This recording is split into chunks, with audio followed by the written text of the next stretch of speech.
अगर आपको अपने सोसाइटी को, जो भी वीकर सेक्शन ऑफ सोसाइटी है, उसको अगर आपको इम्प्रूव करना है, अगर उसको आपको डेवलप करना है, तो शिक्षा ही एक ऐसा हथियार है। आप इसको हथियार मानो, आप इसको औजार मानो। नमस्कार, स्वागत है आप सभी का हमारे YouTube चैनल पे। दोस्तों, हम अभी गांधी मैदान के कारगिल चौक के पास हैं और मेरे साथ एक भैया जी हैं जो कि इसरो का तैयारी कर रहे हैं। इनसे हम बात करेंगे कि शिक्षा का जो प्राइवेटाइजेशन किया जा रहा है वो अच्छा है या गलत है।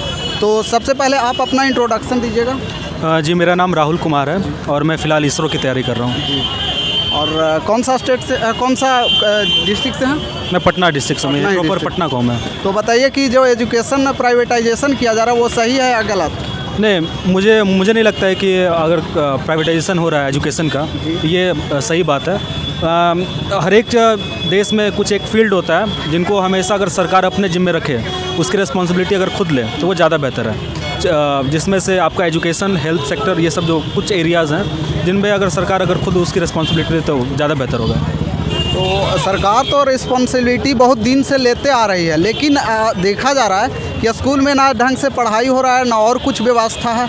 लेकिन सरकार तो वहाँ से नीति अपनाती है, अच्छे योजना लाती है, लेकिन यहाँ धरातल तक पहुँच नहीं पाता है। इस पर आप क्या कहना चाहेंगे? मेरे ख्याल से देखिए, अभी जो हमारा करंट जो सिनेरियो चल रहा है हमारे देश का, वो कैपिटलिज्म की तरफ बढ़ रहा है हमारा देश। कोई भी आप किसी भी आप फील्ड में आप जाओगे तो आपको हर एक सोसाइटी के हर एक सेक्शन में आपको कैपिटलिज्म आपको दिखेगा। कैपिटलिज्म का जो असर है ना, उसका इफेक्ट धीरे धीरे एजुकेशन और इस पे भी पड़ रहा है, हेल्थ केयर सेक्टर पे भी पड़ रहा है। एजुकेशन को अगर हम लें तो ये $200 बिलियन का एक पूरा एरिया है। अगर इसको अगर एक पर्टिकुलर इसको अगर प्लानिंग और ऑर्गेनाइज तरीके से अगर इसको कैप्चर कर लिया जाए तो हर एक जो इस पे जो शासक वर्ग होगा वो $200 बिलियन हर साल कमाएगा। तो आप सोचिए कितना बड़ा रकम है ये। और ये है ना, पैसा कमाने का मेरे ख्याल से सबसे आसान तरीका है। आप किसी भी देश में फैक्ट्री लगाना, उस फैक्ट्री को सस्टेन करना, ये बहुत मुश्किल काम होता है। लेकिन एक एजुकेशन इंडस्ट्री आप खड़ा कर दो, आप एक हेल्थ केयर इंडस्ट्री अगर आप प्राइवेट सेक्टर का आप खड़ा कर दो, इससे पैसा वसूलना बहुत आसान तरीका हो जाता है, क्योंकि लोगों के पास ऑप्शन नहीं बचता है ना। अगर हर एक इंसान जो है, गरीब इंसान चाहे वो अमीर इंसान, वो अपने बच्चों को पढ़ाना चाहता है, चाहे वो उसके लिए हर एक इंसान चाहता है कि मेरा जो बेटा है, जो हमारा जो नेक्स्ट जनरेशन है, मुझसे बेहतर बने। तो वो चाहता है कि, और वो कुछ भी करने के लिए तैयार है। खासतौर पे जो हमारा इंडिया का जो सोसाइटी है, खासतौर पे जो हमारा जो मिडिल क्लास है, वो यही चाहता है कि हमारा जो आने वाला जो जनरेशन है वो बेहतर बने।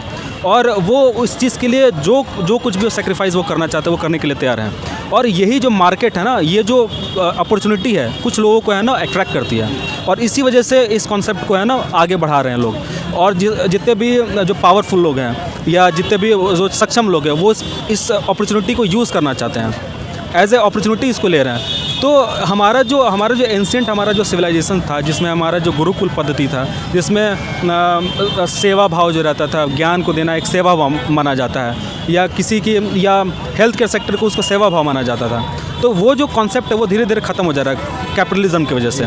तो वो जब तक सोसाइटी में वापस नहीं आएगा, सेवा भाव की भावना जब तक वापस नहीं आएगी, तब तक ये जो है ना धीरे धीरे है ना, ये दिमाग की तरह इसको है ना वो ख़त्म करते रहेगा। अंदर से ये पूरा खोखला कर देगा। आपका जो यूनिवर्सिटी का बिल्डिंग है, ये एग्जैक्ट आपको सेम वहीं पे बिल्डिंग आपको खड़ा दिखाई होगा, लेकिन उसके अंदर हर एक चीज़ खोखला हो चुका होगा। आपको उसके पैरेलल आपको एक private industry, private university, private अच्छे बड़े स्कूल आपको मिल जाएंगे, जिसमें बिल्डिंग भी बहुत अच्छी होगी, इंफ्रास्ट्रक्चर भी बहुत अच्छा होगा, वहाँ की एजुकेशन क्वालिटी भी अच्छी होगी, लेकिन उसकी लोगों को कीमत बहुत बड़ी चुकानी पड़ेगी।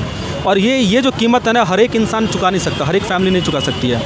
अगर आज जो है बहुत सारे इंडिया में बहुत सारे ऐसे फैमिली आज मतलब गरीबी से निकल के आए हैं, वो केवल इसी वजह से निकल के आए क्योंकि उनको एक प्रॉपर एजुकेशन मिल पाया।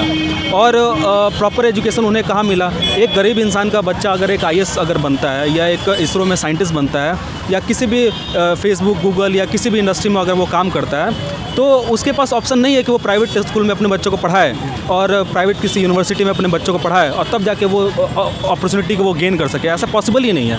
एक गरीब शिक्षा, एक जो रिक्शा चलाने वाला जो इंसान है, जो ठेला चलाने वाला इंसान है, जो रेहड़ी पटरी जो लगाने वाले लोग हैं, वो उतने महंगे स्कूलों में अपने बच्चों को भेज ही नहीं सकते हैं। वो उनके पास केवल एक ही ऑप्शन बचता है, सरकारी।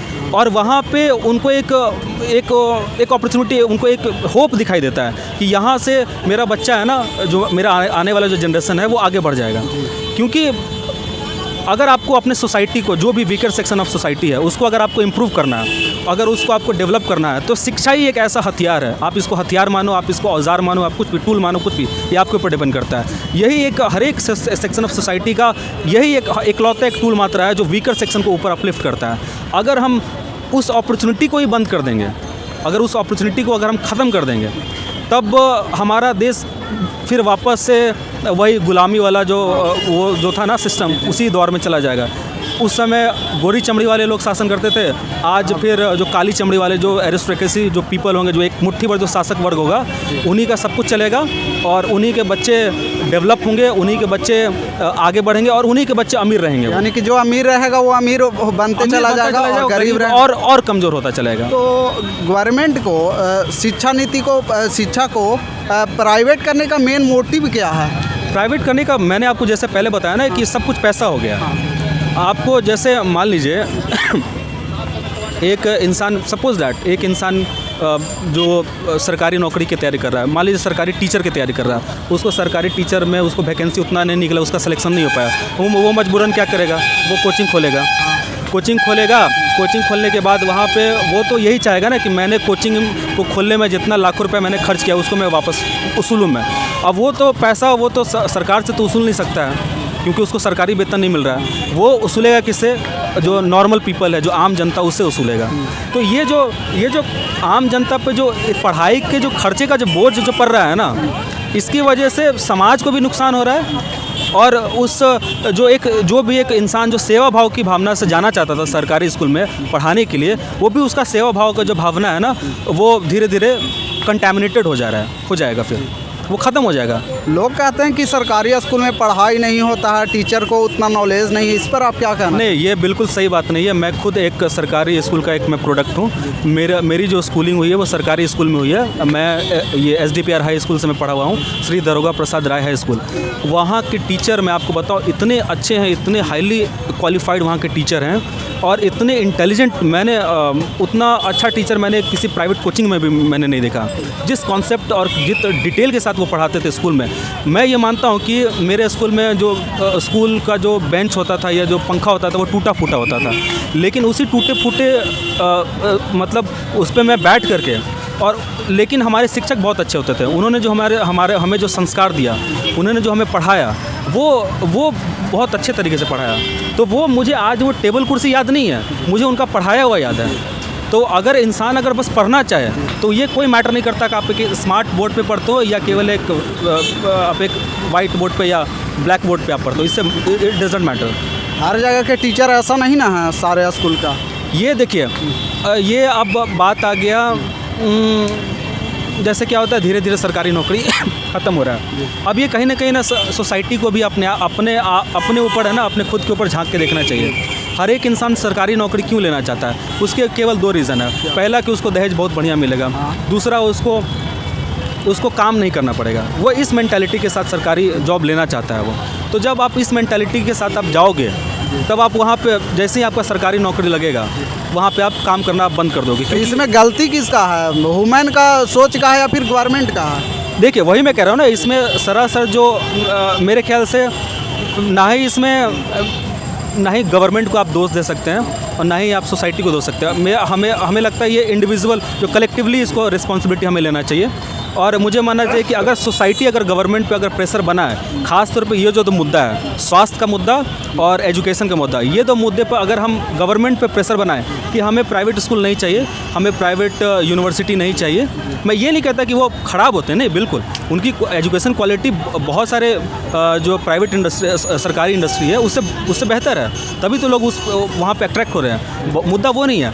मुद्दा ये है कि अगर सोसाइटी वो प्रेशर अगर डेवलप करेगी, अगर उन पे अगर पुट करेगी गवर्नमेंट पे, तो वो उस दिशा में काम करेंगे।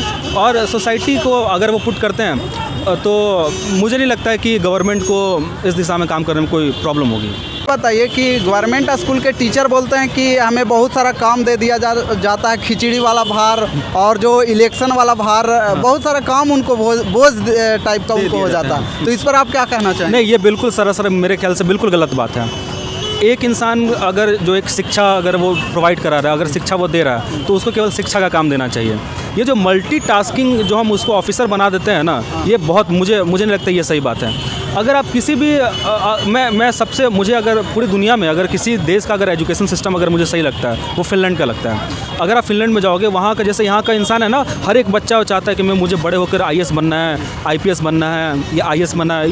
ये एक ड्रीम है, एक कॉमन पीपल का ड्रीम है। फिनलैंड में आम लोगों का ड्रीम है, वो वहाँ के लोग हैं ना टीचर बनना चाहते हैं बड़े होकर के, क्योंकि वहाँ पे टीचर को इतना ज़्यादा रिस्पेक्ट मिलता है। वहाँ के जो साइंटिस्ट होते हैं या टीचर्स होते हैं उनको इतना ज़्यादा रिस्पेक्ट वहाँ की सोसाइटी देती है और उनकी गवर्नमेंट देती है। उनको as a VVIP as a उनको ट्रीट किया जाता है। तो अगर हम भी अपने सोसाइटी में अगर इस कॉन्सेप्ट को अगर एडॉप्ट करें और अगर टीचर को उतना सम्मान दें जिस तरह से एक VVIP IAS ऑफिसर या एक विधायक को मिलती है या मेंबर ऑफ पार्लियामेंट को मिलती है, उन्हें जैसे मिलती है, अगर उसी तरह की रिस्पेक्ट अगर अगर दें हम एज ए एक कॉमन टीचर को भी, तो मुझे नहीं लगता है कि टीचर की जो अभी जो क्वालिटी है वो नीचे जाएगी, मेरे ख्याल से और ऊपर ही जाएगी। इंडिया में टीचर को रिस्पेक्ट बहुत कम दिया जाता है। सब टीचर सर ना बोल करके मास्टरवा बोलते हैं ना, ऐसा क्यों होता है? नहीं, मुझे नहीं लगता है कि सारे लोग ऐसा करते हैं। मेरे ख्याल से कुछ मुट्ठी भर लोग देखिए, मेरे ख्याल से बचपना भी होता है, हर एक कोई लड़कपन में बोलते होंगे लोग। और ये तो अब जिम्मेवारी होगी, टीचर्स की भी जिम्मेवारी होगी और उनके पेरेंट्स की भी जिम्मेवारी होगी। उनको सिखाना पड़ेगा ना कि आप अपने बच्चों को कैसे रेज़ करें ताकि वो अपने टीचर्स को रिस्पेक्ट दें। आजकल क्या हो गया कि अगर टीचर अगर थोड़े बच्चों को अगर डिसिप्लिन में रखना चाहते हैं, उन पे अगर थोड़ा प्रेशर पुट करते हैं, तो गार्जियन जाकर के उन पे बहुत ज़्यादा प्रेशर डेवलप करने लगता है कि आपने मेरे बच्चे को ऐसा क्यों कह दिया, वैसा क्यों कर दिया। तो ये भी है। तो वहाँ से कहीं ना कहीं एक जो मोराल होता है एक टीचर का, एक जो एक मनोबल होता है, वो धीरे धीरे घटता है। वो फिर उस दिशा में नहीं जाता है कि इसको संस्कार भी सिखाएं, क्योंकि अगर मैं इसको संस्कार अगर सिखाने निकला तो अपने गार्जियन को लेकर चला आएगा।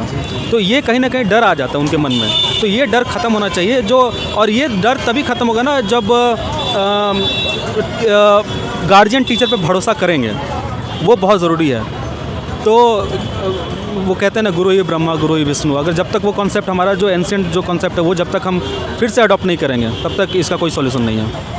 तो फाइनली आप ये बता दीजिए कि गवर्नमेंट को कौन कौन सा नीति अपनाना चाहिए ताकि शिक्षा में सुधार हो। देखिए, सिंपल सी बात है, आप जब तक अपना जो ह्यूमन रिसोर्स है उसको अगर आप जब तक बेहतर नहीं करोगे, आपका कंट्री डेवलप हो ही नहीं सकता है। आप किसी भी दुनिया के किसी भी कंट्री में आप चले जाओ, चाहे यूरोपियन कंट्री आप चले जाओ, चाहे अफ्रीकन कंट्री आप चले जाओ, चाहे अमेरिकन या चाइनीज़ आप ले लो ना, वहाँ पे उन्होंने अपना जो ह्यूमन रिसोर्स है उनको बेटर बनाया है। और उनको बेटर कैसे बनाया है? शिक्षा के माध्यम से, एजुकेशन के माध्यम से, उनको सही स्किल दे करके, उनको सही एजुकेशन दे करके, राइट उनकी ट्रैकिंग करके। तो ये जब तक हम वो एम्फेसाइज़ नहीं करेंगे एजुकेशन पे, जब तक हम अपने GDP का एक बड़ा हिस्सा, बहुत बड़ा हिस्सा मैं मानता हूँ, लोग कहते हैं कि 10% खर्च करना चाहिए, कुछ लोग कहते हैं 7%। मेरे ख्याल से जब तक आप अभी जो सिचुएशन है, जब तक आप 20-30% आप जब तक खर्च नहीं करोगे ना, तब तक बात बनने वाली है ही नहीं। क्योंकि एक जब सोसाइटी जब पढ़ा लिखा हो जाता है ना, आप उसको ना आप गुलाम बना सकते हो, ना आप उसको आप नीचे दबा सकते हो। आप ले लो ना, भीमराव अंबेडकर को ही ले लो ना, वो एजुकेशन के बल पे ही उन्होंने अपनी सोसाइटी को अपलिफ्ट किया। चाहे मैं आपको एक एग्जांपल देता हूँ, जैसे हिटलर जो था अपनी सोसाइटी को सबसे बेहतर सोसाइटी मानता था। वो कहता था कि जो आर्यंस जो खून है, उनका जो जीन है, वो सब दुनिया में सबसे बेहतर है। वो केवल इसी बल पे मानता था क्योंकि उनकी सोसाइटी बहुत पढ़ी लिखी थी।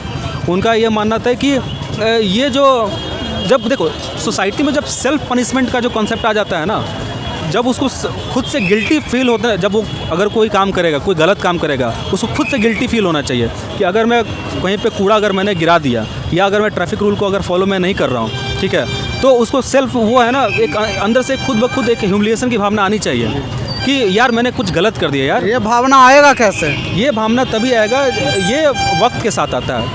हाँ, ये अचानक नहीं आएगा। लेकिन आज का जो सोसाइटी है, आज के जो नए बच्चे मैं देखता हूँ, वो इतना तो मैं ज़रूर देखता हूँ कि वो बहुत ज़्यादा अवेयर हैं इन सब मामलों में, क्लीनिनेस के मामले में, साफ़ सफाई के मामले में। ये वैसे टाइप के बच्चे हैं ना कि एटलीस्ट है ना, वो कूड़ा रोड पे तो नहीं फेंकेंगे, वो कूड़ा जो है ना कूड़ेदान में डाल देंगे, भले उसके आसपास फेंक के आए या अपने पॉकेट में ही रख लें, लेकिन वो कूड़ा रोड पे नहीं फेंकेंगे। इस तरह की जो डेवलपमेंट है।